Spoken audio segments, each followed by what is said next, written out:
नमस्कार दोस्तों, आपका अपने चैनल मनोज गुप्ता अकेडमी में आपका स्वागत है। दोस्तों, आज हम लोग कक्षा 10वीं के गणित भाग 2 में प्रश्न संग्रह 6.2 का बेसिक पार्ट करने वाले हैं। सो दोस्तों, अभी तक आप लोगों ने इस चैनल को सब्सक्राइब नहीं किया तो प्लीज सब्सक्राइब चैनल, लाइक कीजिए और अपने फ्रेंड्स के साथ शेयर कीजिए। दोस्तों, बाकी विषय के भी प्रश्न उत्तर के वीडियो बना करके अपलोड किया गया है, उसका लिंक आपको डिस्क्रिप्शन बॉक्स में दिया गया, आप लोग वहां पर जाकर के देख सकते हैं। तो आइए अब हम लोग चालू करते हैं प्रश्न संग्रह 6.2 का बेसिक पार्ट। क्या बोल रहा है बेसिक पार्ट में? आओ जाने, क्या जानना है हमको कि त्रिकोणमिति का उपयोजन क्या होता है, त्रिकोणमिति का हम लोग उपयोग कहाँ कहाँ पे करते हैं, एप्लीकेशन ऑफ ट्रिग्नोमेट्री क्या होती है, ये सब हम लोगों को यहाँ पे पता करना है, जानना है। कई बार हमें मीनार की, इमारत की या पेड़ की ऊंचाई, उसी प्रकार जहाज की दीप स्तंभ से दूरी अथवा नदी के पाट की चौड़ाई इत्यादि ज्ञात करनी होती है। क्या क्या? मीनार की ऊंचाई, इमारत की ऊंचाई, पेड़ की ऊंचाई, जहाज की दीप स्तंभ से दूरी अथवा नदी के पाट की चौड़ाई, ये सब ज्ञात करना होता है। लेकिन यहाँ पे ध्यान से देखोगे, मीनार पे चढ़ करके हम लोग टेप से माप सकते हैं क्या? नहीं माप सकते। इमारत की ऊंचाई निकालने के लिए उसको इमारत पे चढ़ करके टेप से मापेंगे क्या? नहीं माप सकते। पेड़ की ऊंचाई को भी टेप से माप सकते हैं क्या? नहीं माप सकते। नदी के पाट की चौड़ाई, मतलब जैसे यहाँ पे सपोज कर लो कि ये नदी है ना, तो नदी का यहाँ से लेकर के यहाँ तक की जो चौड़ाई रहेगी, जो दूरी रहेगी, वो हम लोग टेप से मापेंगे क्या? नहीं माप सकते हम लोग। ये जो दीप स्तंभ बनाया गया, दीप स्तंभ की ये जो ऊंचाई है, तो सबसे पहले हमको यहाँ पे जो नदी की पानी है या समुद्र का जो पानी है, यहाँ से यहाँ पे इसकी ऊंचाई को मापने के लिए टेप को हम लेकर के कैसे जाएंगे? हम लोग यहाँ पे इसकी ऊंचाई या इसकी दूरी नापने के लिए टेप का इस्तेमाल कैसे कर सकते हैं? इन दूरियों को हम प्रत्यक्ष रूप से मापन नहीं कर सकते, मतलब नहीं माप सकते हैं, किंतु त्रिकोणमितीय अनुपातों की सहायता से ऊंचाई तथा दूरी निश्चित कर सकते हैं। मतलब जो त्रिकोणमिति का अनुपात हम लोगों ने पढ़ा, साइन, कॉस, टैन, ये सब का इस्तेमाल करके हम लोग यहाँ पे इसको माप सकते हैं। ऊंचाई तथा दूरी निश्चित करने के लिए सर्वप्रथम दी गई जानकारी को दर्शाने वाली कच्ची आकृति तैयार करेंगे। मतलब सबसे पहले हम लोगों को क्या करना पड़ेगा? ऊंचाई या तो दूरी निकालने के लिए हमको कच्ची आकृति बनानी पड़ेगी। जैसे पेड़ हो गया, पर्वत हो गया, मीनार हो गया, आदि वस्तुएं जमीन पर लंबवत है। मतलब जैसे पेड़ हो गया, पर्वत हो गया, मीनार हो गया, यहाँ पे देखोगे ये जमीन हो जाएगी, जमीन पर पेड़ हो गया, मीनार हो गया, ये इमारत हो गई, ये क्या रहेगा? ये 90 अंश का रहेगा ना। तभी तो देखोगे ये सीधी खड़ी रहती है ना, तो मतलब ये 90 अंश का रहता है। तो 90 अंश को हम लोग क्या कहते हैं? लंबवत कहते हैं। इसे दर्शाने के लिए आकृति में लंब रेखा खंड का उपयोग करेंगे। हम निरीक्षक की ऊंचाई का विचार नहीं करेंगे। सामान्यतः हम मानते हैं कि निरीक्षक की दृष्टि क्षैतिज समांतर है। तो क्षैतिज समांतर का मतलब क्या हो गया? मालूम है कि यहाँ से अगर इंसान देख रहा है, ठीक ये सामने की ओर देखे, तो वही यहाँ पे भी दिया गया। सर्वप्रथम हम कुछ संबंधित संकल्पनाओं का अध्ययन करेंगे। क्या दिया गया है? दृष्टि रेखा। दृष्टि रेखा होती क्या है? मतलब दृष्टि रेखा का मतलब क्या हो गया? हम किस तरीके से देख रहे हैं, हम कहाँ पे देख रहे हैं। यहाँ पे देखो कि बिंदु ए पर खड़ा निरीक्षक बिंदु बी की ओर देखता है, तब ए रेखा ए बी को दृष्टि रेखा कहते हैं। मतलब यहाँ पे बिंदु ए पे कोई इंसान खड़ा है, वो कहाँ पे देख रहा है? ये बिंदु बी पर देख रहा है। मतलब यहाँ पे बी पे कोई चीज, ऑब्जेक्ट रखा हुआ है, देख रहा है। तो हम लोग ये देखोगे ये यहाँ से देख रहा है ना, तो इसको हम लोग क्या कहेंगे? दृष्टि रेखा कहेंगे। अब दूसरा क्या समझना है? उन्नत कोण क्या होता है? यहाँ पे देखोगे बिंदु ए से अगर इंसान कोई देख रहा था, तो वो क्या करेगा? सबसे पहले यहाँ पे यम पे देख रहा था ना, यम पे देखने के बाद में ये क्या हो जाएगी? ये क्षैतिज समांतर रेखा हो जाएगी। और यहाँ पे वो ऊपर की तरफ देखा, जैसे यहाँ पे सीधा देखा, उसके बाद में अगर ऊपर की तरफ देख रहा है तो वो क्या हो जाएगा? वो उसका उन्नत कोण बनता है ना। तो देखो कि जो हमारी दृष्टि रेखा ए बी कुछ यहाँ पे थी, अब यहाँ पे हमारी दृष्टि रेखा कैसे हो गई? ये ऊपर की तरफ चली गई है दृष्टि रेखा। तो ये क्या हो जाएगा? ये उन्नत कोण हो जाएगा। रेखा ए एम निरीक्षक का सामान्य दृष्टि रेखा है जो क्षितिज के समांतर है। देखो कि यहाँ पे लिखा हुआ है क्षैतिज समांतर रेखा है। निरीक्षण किया जाने वाला बिंदु बी ए से अधिक ऊंचाई पर है, तब रेखा ए बी ये दृष्टि रेखा हो जाएगी। देखोगे ए बी ये क्या हो जाएगी? दृष्टि रेखा। तथा ए एम से जो कोण बनाती है उसे उन्नत कोण कहते हैं। कौन सा कोण कहेंगे? उन्नत कोण कहेंगे। आकृति में कोण MAB उन्नत कोण है। तो कहने का क्या मतलब है, जो हम लोग क्षैतिज समांतर रेखा के ऊपर की तरफ देखते हैं तो वो क्या हो जाएगा, उन्नत कोण हो जाएगा। अब हम लोग यहाँ पे देखते हैं अवनत कोण क्या होता है, तीसरा वाला ना। तो अवनत कोण में क्या रहेगा, देखो कि क्षैतिज समांतर रेखा है, उसके नीचे की तरफ देखना है तो वो क्या हो जाएगा, दृष्टि रेखा यहाँ पे अवनत कोण बनाती है। देखोगे वही लिखा हुआ है, यदि निरीक्षण किया जाने वाला बिंदु C क्षैतिज समांतर रेखा AM के नीचे हो तब रेखा AC या दृष्टि रेखा और रेखा AM से अवनत कोण बनाती है। आकृति में कोण MAC यह अवनत कोण है। तो हम लोगों को क्या याद रखना है, अगर हम लोग सीधा देख रहे हैं तो वो दृष्टि रेखा हो जाएगी, सीधा देख करके फिर हम लोग ऊपर की तरफ देखेंगे तो क्या हो जाएगा, उन्नत कोण हो जाएगा। फिर सीधा देख करके हम लोग नीचे की तरफ देखेंगे तो क्या हो जाएगा, अवनत कोण हो जाएगा। ये आप लोगों को याद रखना है। तो यहाँ पे क्या बोल रहा है, जब हम क्षैतिज समांतर रेखा की ऊपरी दिशा में देखते हैं तब बनने वाला कोण क्या होता है, उन्नत कोण होता है। और जब हम क्षैतिज समांतर के नीचे की दिशा में देखते हैं तब बनने वाला कोण क्या हो जाएगा, अवनत कोण हो जाएगा। ये आप लोगों को याद रखना है, नीचे की तरफ अवनत और ऊपर की तरफ उन्नत कोण हो जाएगा। अब यहाँ पे क्या बोल रहा है, हल किए गए उदाहरण में हमको समझना है। तो सबसे पहले उदाहरण नंबर 1 में देखते हैं, किसी पेड़ के तने से 10 मीटर की दूरी पर खड़ा एक निरीक्षक पेड़ की चोटी की ओर देखता है तब 60 अंश माप का उन्नत कोण बनता है। उस पेड़ की ऊंचाई कितनी होगी। देखो यहाँ पे भी पेड़ की ऊंचाई पूछ रहा है। तो सबसे पहले देखते हैं कि सवाल में क्या दिया गया है, किसी पेड़ के तने से 10 मीटर की दूरी पर। देखोगे पेड़ कभी भी क्या रहेगा, खड़ा रहेगा ना। तो ये जो पेड़ है तो ए भी हमारा क्या हो जाएगा, ए भी हमारा हो जाएगा पेड़।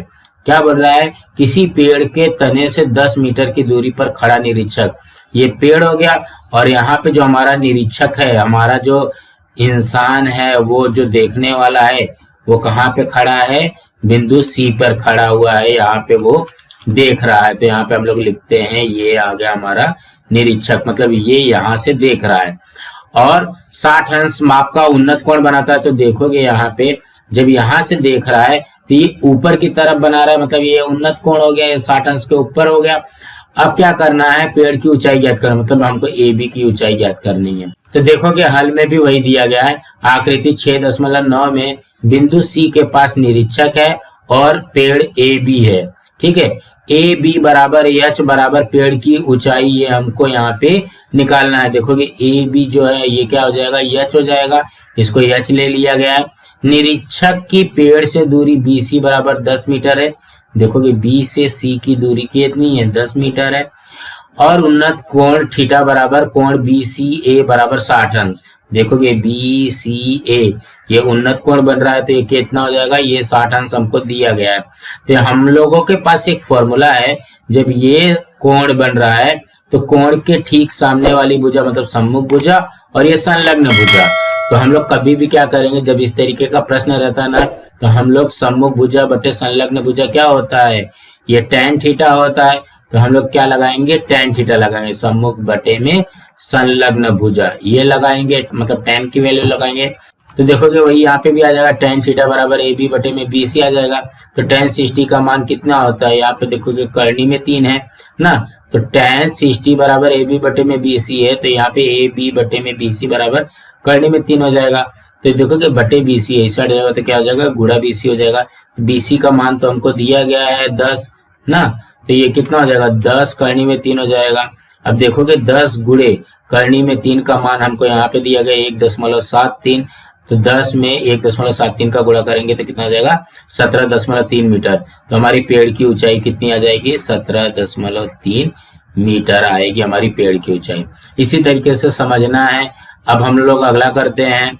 तो देखो कि दूसरे उदाहरण में क्या बोल रहा है, 40 मीटर ऊंची इमारत की छत से उस इमारत से कुछ मीटर की दूरी पर खड़े स्कूटर की ओर देखने पर 30 अंश माप का अवनत कोण बनता है। तो वह स्कूटर इमारत से कितनी दूरी पर है। और क्या बोल रहा है, करनी में 3 बराबर 1.73, ये इसका मान दिया गया है। तो हम लोग पहले सवाल को समझते हैं। 40 मीटर ऊंची इमारत की छत से उस इमारत से कुछ मीटर की दूरी पर खड़े स्कूटर की ओर देखने पर 30 अंश का कोण बनता है। तो देखोगे यहाँ पे ये 40 मीटर की ये क्या है, ये है हमारी इमारत। और देखोगे यहाँ पे जब ये अवनत कोण बना रहा है तो ये पहले ये सीधी रेखा देखेगा, फिर उसके बाद में नीचे देखेगा। तो सीधी रेखा देख करके ये जो 30 अंश है ये अवनत कोण बना करके इसको देख रहा है। यहाँ पे क्या खड़ा है, यहाँ पे है हमारा स्कूटर। ठीक इस तरीके से। और जो ये निरीक्षक है वो यहाँ पे देख रहा है, मतलब यहाँ से वो देख रहा है। इतना इंफॉर्मेशन हमको दिया गया है। और हमको क्या बोल रहा है, तो वह स्कूटर इमारत से कितनी दूरी पर है। देखो कि जब ये इमारत रहेगा तो ये जमीन हो जाएगी, और यहाँ पे जमीन पे स्कूटर खड़ी हुई है, तो इसकी दूरी हमको यहाँ पे निकालना है। तो देखो कि वही चीज यहाँ पे भी लिखा गया है हल में। आकृति 6.10 में रेख ए बी इमारत है। देखो कि ये वाला इमारत हो गया। इमारत से x मीटर की दूरी पर C पर स्कूटर खड़ा है। देखोगे ये इमारत है, इमारत से x मीटर की दूरी पर यहाँ पे C पर स्कूटर खड़ा हुआ है। आकृति में A पर निरीक्षक खड़ा हुआ है। देखोगे A पर क्या खड़ा है, निरीक्षक खड़ा हुआ है। तो ध्यान से देखोगे AM या क्षैतिज समांतर रेखा हो जाएगी, और यहाँ से ये अवनत कोण बन रहा है। तो देखोगे अगर हम लोग यहाँ पे tan लगाना चाहेंगे तो नहीं लगा सकते। क्यों नहीं लगा सकते, देखोगे ये कोण के हिसाब से हमारे पास संलग्न भुजा है, लेकिन यहाँ पे सम्मुख भुजा नहीं दिया गया है। तो हम लोग क्या करेंगे, ये वाला जो पार्ट है ये यहाँ से जो ये 30 अंश है तो ये एकांतर कोण बन जाएगा। जब ये एकांतर कोण बन जाएगा तो ये 30 पकड़ लेंगे।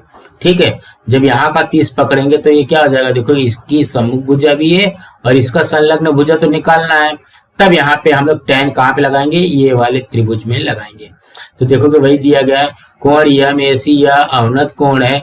देखोगे MAC ये अवनत कोण है। ध्यान देखिए कोण MAC तथा कोण AC भी एकांतर कोण सर्वांगसम होता है। तो ये भी कितना हो जाएगा, ये 30 अंश हो जाएगा।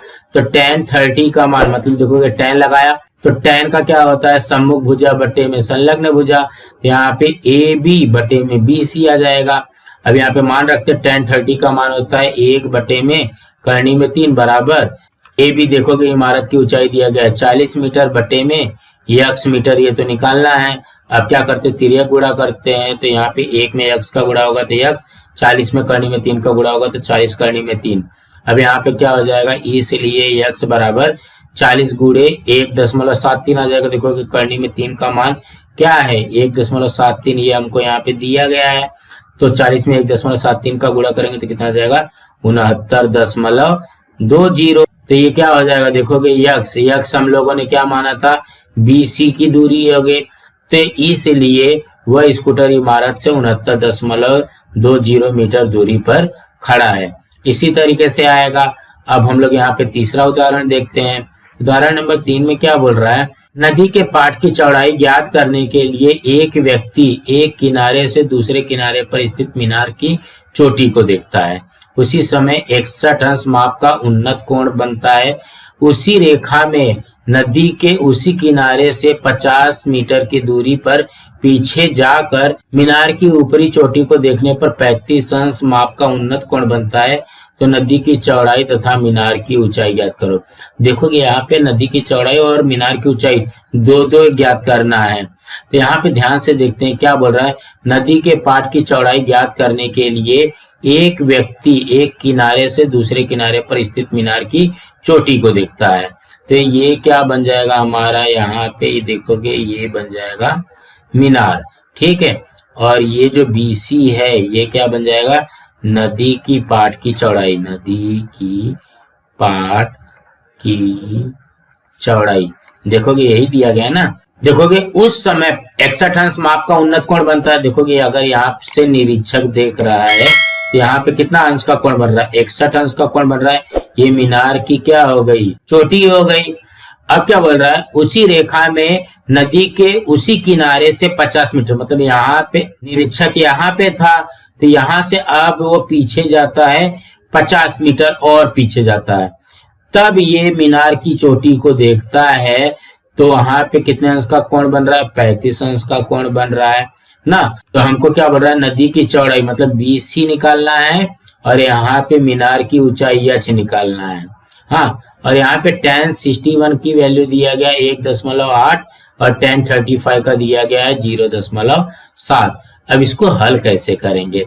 तो सबसे पहले ये तो समझ में आ गया, यहाँ पे हमारा क्या है, ये है हमारा निरीक्षक, ठीक है। उसके बाद में यहाँ पे भी निरीक्षक बाद में जाएगा, ठीक। और ये क्या है, ये है हमारी मीनार की चोटी। इसी तरीके से देखोगे हल में भी वही दिया गया है, रेख ए बी नदी के दूसरे किनारे के मीनार की ऊंचाई को दर्शाता है। देखोगे ए बी ये क्या दर्शा रहा है, मीनार की ऊंचाई दर्शा रहा है। ए मीनार की चोटी है, देखोगे ए मीनार की चोटी है, तथा बी सी नदी की चौड़ाई दर्शाता है। बी सी का मतलब क्या हो गया, यहां से लेकर के यहां तक, ये क्या है, नदी की चौड़ाई दर्शाता है। माना कि मीनार की ऊंचाई h तथा नदी की चौड़ाई x मीटर है। नदी की चौड़ाई को x मीटर मान लिया और ऊंचाई h हमको दिया गया है। तो आकृति में देखोगे ये क्या होता है, tan थीटा बराबर सम्मुख बटे में संलग्न होता है, इस तरीके से होता है। तो देखोगे tan 61 ना, tan 61 का सम्मुख भुजा क्या हो जाएगा, h, और संलग्न भुजा x हो जाएगा। तो वही यहाँ पे भी दिया गया।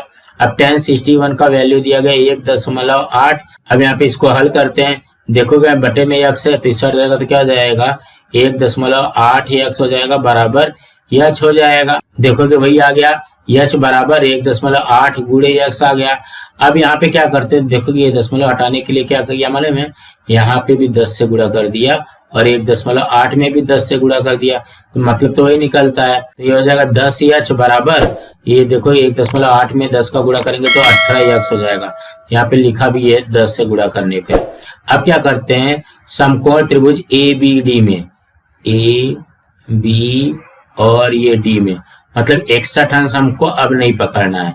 अब कितना करना है, ABD ये बड़ा वाला जो त्रिभुज है वो लेना है। अब यहाँ पे क्या बनेगा, ये देखोगे ये क्या बन जाएगा, tan थीटा ना। तो tan थीटा का वैल्यू क्या होता है, सम्मुख भुजा बटे में संलग्न भुजा। तो इसका सम्मुख भुजा क्या है, इसका सम्मुख भुजा है h ना। देखोगे AB और यहाँ पे BD, तो देखोगे BD का मान क्या आ जाएगा, x धन 50 आएगा। देखोगे BD का मान क्या हो जाएगा, ये BC और यहाँ पे CD, ये कितना हो जाएगा, संलग्न भुजा में क्या आएगा, x धन 50 आ जाएगा। और यहाँ पे ये आ गया tan 35 इक्वल टू h बटे में x धन 50, कुछ इस तरीके से आता है। देखोगे भाई यहाँ पे भी लिख दिया। अब tan 35 की वैल्यू हमको दिया गया 0.7 बराबर h बटे में ये हो जाएगा x धन 50। अब x धन 50 से यहाँ पे क्या हो रहा है, भाग हो रहा है, इस साइड जाएगा तो क्या हो जाएगा, गुणा हो जाएगा, तो क्या हो जाएगा, h बराबर 0.7 x धन 50 हो जाएगा। दशमलव हटाने के लिए हम लोग 10 से गुणा करेंगे, यहाँ पे 10 से गुणा कर दिया और यहाँ पे भी 10 से गुणा कर दिया, तो ये हो जाएगा 10h बराबर 7 कोष्ठक में x धन 50 ऐसा हो जाएगा। अब यहाँ पे देखोगे ये वाला जो 10h है, इसके जगह पे मैं ये वाला लिख लूं तो 18x, ये भी तो 10h बराबर 18x है, इसके जगह पे मैं क्या लिख लेता हूँ, 18x बराबर 7 कोष्ठक में x धन 50। अब 7 का x में गुणा कर देंगे, 7 का 50 में गुणा करेंगे तो कितना हो जाएगा, 7x धन 350 हो जाएगा। अब ये 7x धन हो रहा है, इस साइड जाएगा तो क्या हो जाएगा, ऋण हो जाएगा।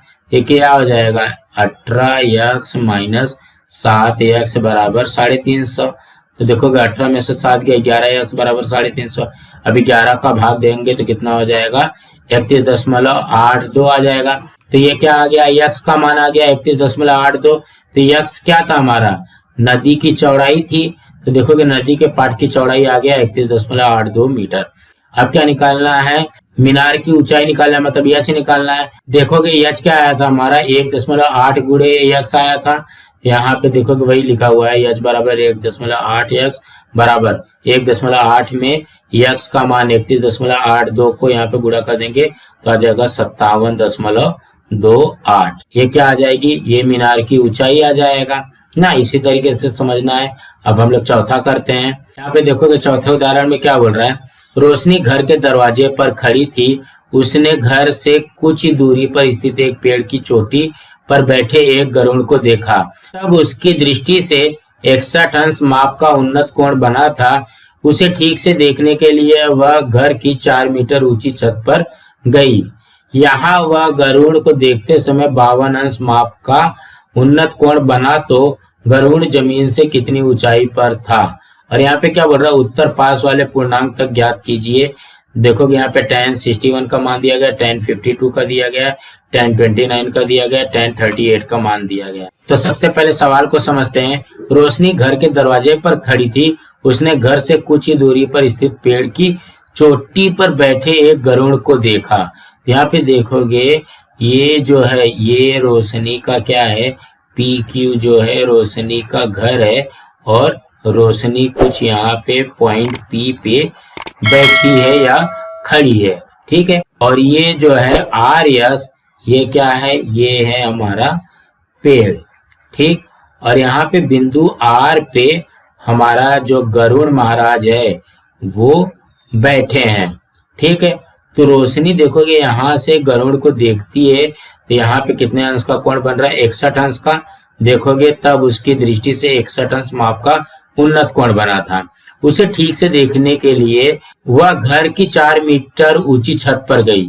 तो देखोगे ये पूरा घर था, घर से ये रोशनी कहाँ गई, छत पे गई ना, पॉइंट Q पे गई। यदि वहां से गरुड़ को देखते समय 52 अंश माप वाला उन्नत कोण बनता है।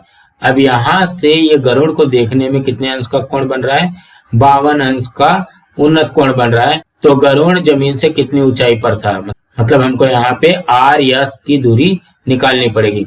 देखोगे ये जो है ये वाला पार्ट है ये क्या हो जाएगा, ये भी 4 आ जाएगा। देखोगे जब ये घर की ऊंचाई 4 है तो ये भी 4 हो जाएगी। और यहाँ पे ये वाला y वाला मान निकालेंगे तब हमारा उत्तर आ जाएगा। तो समझने के लिए हम लोग यहाँ पे लिख लेते हैं। सबसे पहले देखोगे ये यहाँ पे गरुड़ है और ये है हमारी पेड़। उसके बाद में यहाँ पे पहले रोशनी देख रही थी, बाद में रोशनी यहाँ से देखने लगी और यहाँ पे 61 अंश का कोण बन रहा है, यहाँ पे 52 अंश का कोण बन रहा है।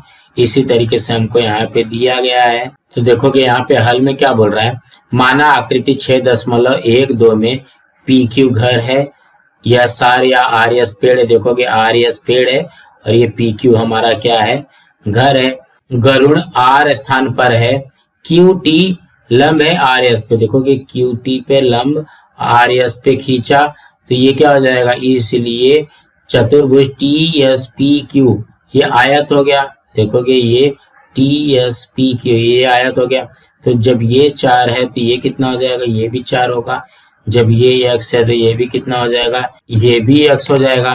तो देखोगे SP बराबर x और TR बराबर y माना। SP जो है वो x और TR जो है उसको y मान लेते हैं। अब RSP में देखते हैं कौन सा, RSP मतलब 61 अंश वाला ना, ये वाला त्रिभुज देखेंगे RSP, ठीक है। उसमें PRS बराबर कितना आ जाएगा, देखोगे PRS ये कितना आ जाएगा, ये 29 अंश आएगा। क्यों 29 अंश आएगा, देखोगे ये 90 का है, ये 61 का है। तो त्रिभुज के तीनों कोणों के मापों का योगफल कितना होता है, 180 अंश होता है। 180 अंश में से ये 90 माइनस कर देंगे, 90 बचेगा। 90 में यहाँ से ये 61 माइनस करेंगे तो कितना हो जाएगा, ये 29 अंश आ जाएगा ना। यहाँ पे देखोगे ये 29 अंश आ गया। उसी प्रकार त्रिभुज RTQ में देखोगे RT और Q मतलब ये वाला त्रिभुज लेना है, ठीक है। ये वाले त्रिभुज में कोण QRT, ये जो QRT ये वाला जो कोण बनेगा ये कितने अंश का बनेगा, देखोगे इसमें भी ये 90 अंश का है तो 90 में से 52 को घटाएंगे तो ये 38 अंश आ जाएगा। ये भी आ गया 38 अंश। अब हम लोग एक एक करते हैं। तो सबसे पहले जो पहले 29 अंश निकाला था ना कोण, उसका लेते हैं। उसमें tan लगाएंगे तो क्या हो जाएगा, देखोगे 29 अंश वाले में tan लगाएंगे तो क्या हो जाएगा, SP बटे में यहाँ पे RS हो जाएगा। तो देखोगे SP बटे में RS हो गया। SP का मान है हमारा x और RS मतलब जो पेड़ की ऊंचाई है वो क्या हो जाएगा, y धन, और यहाँ पे देखोगे 4 दिया गया है। देखोगे RTY है और यहाँ पे TS 4 है तो यहाँ पे देखोगे y धन 4 हो जाएगा। अब इसको हल करते हैं। देखोगे tan 29 कितना आता है, 0.55 बराबर SPX बटे में ये हो जाएगा y धन 4। अब इसका गुणा यहाँ पे करेंगे ना, देखोगे भाग हो रहा है तो क्या हो जाएगा, गुणा हो जाएगा तो x बराबर क्या हो जाएगा 0.55 y धन 4 हो जाएगा। ये आगे समीकरण नंबर 1। अब उसके बाद में QRT जो हमारा 38 अंश निकला है ये वाला ना। अब ये 38 अंश के हिसाब से देखा जाएगा, इसकी सम्मुख भुजा क्या हो जाएगी TQ और यहाँ पे संलग्न भुजा हो जाएगा RT। देखोगे TQ बटे में RT आ गया है, ये कितना हो गया tan 38 बराबर ये देखोगे TQ क्या है हमारा x है और ये y है, तो ये क्या हो जाएगा x बटे y हो जाएगा। तो यहाँ पे इसको हल करेंगे तो कितना हो जाएगा 0.78 बराबर x बटे में y हो जाएगा। अभी यहाँ पे y से भाग हो रहा है, इस साइड जाएगा तो क्या हो जाएगा गुणा हो जाएगा। देखोगे x का मान आ गया 0.78y। देखोगे इसके पहले हमारे पास x का मान आया था 0.55 y धन 4, तो वही यहाँ पे रख दिया 0.55 y धन 4 बराबर 0.78 y। देखोगे वही यहाँ पे भी लिख दिया। अब क्या करेंगे, यहाँ पे इससे दशमलव हटाने के लिए इसमें भी 100 का गुणा करेंगे और इसमें भी 100 का गुणा करेंगे, तो कितना हो जाएगा 78 y बराबर 55 y धन 4 हो जाएगा। तो देखोगे 55 का y में गुणा हुआ तो 55 y धन 55 का 4 में गुणा हुआ तो 220। अब यहाँ पे देखोगे धन 55 y है तो इस साइड जाएगा तो क्या हो जाएगा 78 y माइनस 55 y बराबर ये आ गया 220। तो देखोगे 78 में से 55 गया 23 y बराबर 220। यहाँ पे जब इसको भाग देंगे y बराबर 220 बटे में 23 करेंगे तो कितना आ जाएगा 9.565 आ जाएगा। तो इसको लमसम में हम लोग 10 मान लेते हैं ना। तो अभी RS मतलब पेड़ की ऊंचाई निकालना है, तो देखोगे RS में RT और यहाँ पे TS, तो RT हमारा क्या आ जाएगा y है ना, तो y का मान कितना है 10 और यहाँ पे ये दिया गया 4, तो 10 4 14 मीटर आ जाएगा। गरुड़ जमीन से 14 मीटर की ऊंचाई पर था। अब हम लोग पांचवा उदाहरण देखते हैं। उदाहरण नंबर 5 में क्या बोल रहा है, आंधी के कारण किसी पेड़ का सिरा टूटकर जमीन की ओर झुक गया, तब झुके हुए सिरे द्वारा जमीन से 30 अंश माप का कोण बनता है। पेड़ के सिरे तथा तने के बीच की दूरी 10 मीटर हो तो पेड़ की ऊंचाई ज्ञात कीजिए। यहाँ पे क्या बोल रहा है, देखोगे ये AB है, AB क्या है पेड़ है, और यहाँ पे पेड़ जो है आंधी के कारण जब टूटा या झुक गया तो जो ये AC है, AC क्या हो जाएगा, ये यहाँ पे टूट करके यहाँ पे आ जाएगा। कहने का क्या मतलब है, AC बराबर ये हो जाएगा हमारा CD। ये जो CD है ये पेड़ का टूटा हुआ भाग है और क्या बोल रहा है 30 अंश का कोण बनाता है। यहाँ पे देखोगे ये हो जाएगा हमारा 30 अंश का कोण बनाता है। पेड़ के सिरे तथा तने के बीच की दूरी, देखोगे पेड़ का सिरा ये हो गया और तने के बीच की दूरी कितना दिया गया है 10 मीटर दिया गया है। तो पेड़ की ऊंचाई ज्ञात करना है। तो कहने का क्या मतलब है, हम लोग एक बार BC ज्ञात कर लेते हैं और उसके बाद में CD ज्ञात कर लेंगे। तो CD जो है वो AC के बराबर रहेगा, तो दोनों को जोड़ देंगे तो हमारा पेड़ की ऊंचाई आ जाएगा। तो यहाँ पे देखोगे हल में देखते हैं तब और अच्छी तरीके से समझ में आएगा। माना आकृति 6.13 में पेड़ AB का शीर्ष बिंदु A है। देखोगे AB ये क्या है, पेड़ है, ये इसकी सिरा है या शीर्ष बिंदु है। आंधी के कारण C पर से मुड़ने पर पेड़ बिंदु D के स्थान पर जमीन पर टिका हुआ है। मतलब यहाँ पे ये जो A वाला पार्ट है वो यहाँ पे आकर के D हो गया। तो CDB बराबर 30 अंश, देखोगे CDB ये दिया गया 30 अंश। यहाँ पे BD बराबर 10 मीटर, BD देखोगे ये BD ये वाला जो है 10 मीटर है। BCX ये हमको निकालना है ना। और यहाँ पे CA बराबर CD बराबर Y, मतलब CA और CD को Y ले लिया गया। देखोगे यही पार्ट टूटा हुआ था वही यहाँ पे आएगा तो ये दोनों बराबर हो जाएगा। तो यहाँ पे देखोगे ये क्या था, ये हमारा पेड़ था, ये टूटने के बाद में पेड़ यहाँ पे गिरा तो इसको हमने X माना है, इसको Y माना है, ये 10 मीटर है। इस तरीके से हमको दिया गया। तो देखोगे वही लिखेंगे समकोण त्रिभुज CBD में। यहाँ पे देखोगे CBD में, तो यहाँ पे जब tan लगाएंगे तो हमारे पास 30 इधर है ना। जब यहाँ पे tan लगाएंगे तो tan क्या होता है, सम्मुख भुजा बटे में संलग्न भुजा, तो ये क्या हो जाएगा BC बटे में BD ना। यहाँ पे देखोगे वही आ गया BC बटे में BD।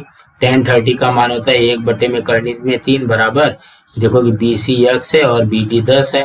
तो अब हम लोग क्या करेंगे, देखोगे तिर्यक गुणा कर दो। यहाँ पे X में कर्णी में 3 का गुणा करेंगे, ये क्या हो जाएगा कर्णी में 3 गुणे X बराबर 10 का 1 में गुणा करेंगे तो ये हो जाएगा 10। तो ये क्या हो जाएगा X बराबर 10 बटे में करनी में 3, ये इस तरीके से आ गया है। ये तो आ गया हमारा x का मान 10 बटे करनी में 3। ठीक, अब क्या करना है, अब यहाँ पे देखो कि y का मान कैसे आया है। देखो कि ये क्या है, ये हमारा थीटा है 30। उसके बाद में यहाँ पे हमको y का मान चाहिए, तो y क्या है हमारा, ये देखोगे ये है कर्ण, और यहाँ पे ये क्या है, संलग्न भुजा है। तो संलग्न भुजा बटे कर्ण क्या होता है, तो यहाँ पे लिखेंगे संलग्न भुजा बटे में कर्ण, ये क्या होता है, ये होता है हमारा cos थीटा ना। तो देखो कि संलग्न भुजा क्या है, BD है, यहाँ पे लिखेंगे BD बटे में कर्ण क्या है, CD है, बराबर cos 30 हो जाएगा, cos 30। तो ये हो जाएगा, देखो कि BD कितना है, BD है हमारे पास 10 बटे में CD y है, बराबर cos 30 का मान कितना होता है, करनी में 3 बटे में 2 होता है। अब तिर्यक गुणा करते हैं तो ये कितना हो जाएगा, ये हो जाएगा y गुणे करनी में 3 बराबर 10 गुणे 2। तो यहाँ पे देखोगे y का मान आ जाएगा 10 दूनी 20 बटे में करनी में 3। देखोगे यही तो आ गया ना, y का मान 20 बटे में करनी में 3। ये यहाँ पे cos का फॉर्मूला लगाने के बाद में y बराबर 20 बटे में करनी में 3 आ गया। तो देखोगे यहाँ पे क्या आ जाएगा, x बराबर 10 बटे में करनी में 3 और y बराबर 20 बटे करनी में 3। तो ये दोनों को जोड़ देंगे, जोड़ेंगे क्यों, देखोगे ये x का मान है तो ये भी तो y हो जाएगा ना, तभी तो पेड़ की लंबाई निकलेगी। तो पेड़ की लंबाई क्या हो जाएगी, x धन y। तो यहाँ पे देखोगे x का मान है 10 बटे में करनी में 3 धन 20 बटे में करनी में 3। अब देखोगे दोनों का हर समान है तो यहाँ पे हर समान लिख दिया। यहाँ पे देखोगे करनी में 3 आ गया और यहाँ पे हो जाएगा 10 धन 20, ये हो गया 30। अब इसको हल करते हैं तो देखो कि यहाँ पे बटे में करनी में 3 है ना, तो इसको कैसे हल करेंगे, 30 बटे में करनी में 3 में यहाँ पे क्या करते हैं, करनी में 3 और यहाँ पे भी करनी में 3 में गुणा कर देंगे ना। तो ये कितना हो जाएगा, 30 करनी में 3 बटे में करनी में 3 में करनी में 3 का गुणा हुआ तो कितना हो जाएगा, 3 आ जाता है। तो देखो कि ये 3 से 1 कट जाएगा, यहाँ पे 10, तो ये कितना हो गया 10 करनी में 3। देखो कि वही आ गया ना, x धन y बराबर 10 करनी में 3। तो पेड़ की ऊंचाई 10 करनी में 3 मीटर है। इसी तरीके से आएगा। सो दोस्तों इसी तरीके से समझना था। दोस्तों आज हमारा यहाँ पे प्रश्न संग्रह 6.2 का बेसिक पार्ट कंप्लीट हुआ।